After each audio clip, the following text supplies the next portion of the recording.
500টি পরিবার বিজেপি ছেড়ে তৃণমূলে যোগ দিল। শনিবার কোচবিহার দক্ষিণ বিধানসভা কেন্দ্রের ঘুঘুমারি এলাকায় এই দল বদল হয়। এদিন ঘুঘুমারি বাজার এলাকায় এক সভায় বিজেপি থেকে আসা কর্মীদের হাতে তৃণমূলের পতাকা তুলে দেন জেলা সভাপতি অভিজিৎ দে ভৌমিক। উপস্থিত ছিলেন তৃণমূল নেতা জ্যোতির্ময় দাস, কালীশঙ্কর রায় সহ অন্যান্য নেতৃত্ব। এদিন এই উপলক্ষে এক সভায় বক্তব্য রাখতে গিয়ে জেলা তৃণমূল সভাপতি অভিজিৎ দে ভৌমিক বলেন, এই রাজ্যের মানুষ বাস্তব অভিজ্ঞতার মধ্য দিয়ে এটা বুঝতে পারছেন কার দ্বারা এ রাজ্যের উন্নয়ন সম্ভব। মুখ্যমন্ত্রী মমতা বন্দ্যোপাধ্যায়ের নেতৃত্বে রাজ্যে উন্নয়নের কর্মযজ্ঞ চলছে। রাস্তাঘাট নির্মাণ, শিক্ষা ব্যবস্থা থেকে শুরু করে সমস্ত দিক থেকে এ রাজ্য এগিয়ে চলেছে। তাই তো লোকসভা ভোটে কোচবিহারের মানুষ মুখ্যমন্ত্রীর ওপর ভরসা রেখেছেন। কোচবিহার লোকসভা আসনে তৃণমূলের প্রার্থী জগদীশ চন্দ্র বর্মা বসুনিয়াকে জয়ী করেছেন। তিনি বলেন, অনেকেই বিজেপির কথায় ভুল বুঝে ভোটের সময় বিজেপির পক্ষে ছিলেন। এখন তারা তাদের ভুল বুঝতে পেরে দলে দলে গেরুয়া শিবির ছেড়ে তৃণমূল কংগ্রেসে যোগ দিচ্ছেন।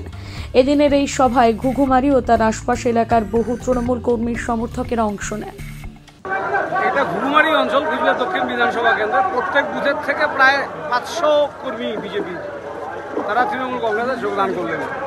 তাদেরকে আমরা প্রত্যেকে স্বাগত জানালাম এবং প্রত্যেক বুথ সভাপতি আমাদের দলের যারা আছেন, গ্রাম পঞ্চায়েত মেম্বাররা আছে, তাদের সাথে আমরা একটা কোঅর্ডিনেশন করে দিলাম।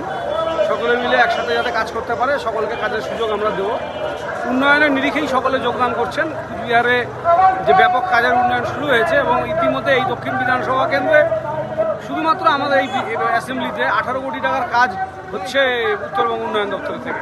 জেলা পরিষদের বেশ কয়েক কোটি টাকার কাজ শুরু হয়েছে। সব দিক থেকে এখানকার রাস্তাঘাট, স্কুল, তার বাউন্ডারি ওয়াল এবং এখানকার সমস্ত পুকুরগুলো যেগুলো রাস্তা ধারে আছে তার গার্ড ওয়াল, সব ধরনের উন্নয়ন করা হচ্ছে। নিকাশি, মানুষ উন্নয়ন দেখতে পাচ্ছেন এবং এই আমাদের জয়ের ফলে তারা আরও বেশি আনন্দিত। তারা তৃণমূল কংগ্রেস যোগদান করলেন, আমরা তাদেরকে স্বাগত জানালাম। 2026 আমাদের লক্ষ্য এটাই। পঞ্চায়েত সদস্য এখানে তো পঞ্চায়েত তো আমাদেরই আছে, সব 4 জন বুথ সভাপতি যোগদান করেছেন। শক্তি প্রমুখ আছে বিজেপি, তারা যোগদান করেছেন। বিজেপিতে আলটিমেটলি কেউ থাকবে না।